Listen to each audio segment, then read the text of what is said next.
ఆయన 30 సంవత్సరాలు చేసిన సర్వీసుల్లో యాజమాన్యం కొన్ని తప్పుడు ఆరోపణలు చేయటం ద్వారా, ఆర్థిక అవకతవకల రూపంలో తప్పుడు ఆరోపణలు చేయటం ద్వారా అతన్ని అకారణంగా 2 సార్లు సస్పెండ్ చేశారు. ఈ 2 కేసుల్లోనూ డొమెస్టిక్ ఎంక్వైరీ, స్థానిక కోర్టు, పై కోర్టులు, జాతీయ SC commission, state SC commission ఇవన్నీ కూడా ఆయన క్లీన్ చీట్ ఇచ్చింది. తప్పనిసరి పరిస్థితుల్లో ఆయన్ని ఆ నేరాల నుంచి అయితే విముక్తి చేసింది. కానీ యాజమాన్యం సస్పెండ్ చేసిన కాలానికి జీతం పేమెంట్ చేయాలి 27 నెలలు.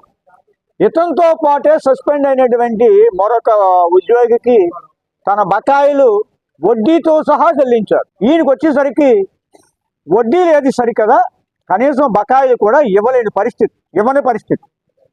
సరే, ఈ బ్యాంక్ ఏమన్నా కొంచెం దివాలా బ్యాంక్ అంటే లీడ్ బ్యాంకు, దీనికి బకాయిలు పెరిగిపోయినటువంటి అనేక మంది బకాయిలు మాఫీ చేస్తున్న బ్యాంకు. నిన్ననే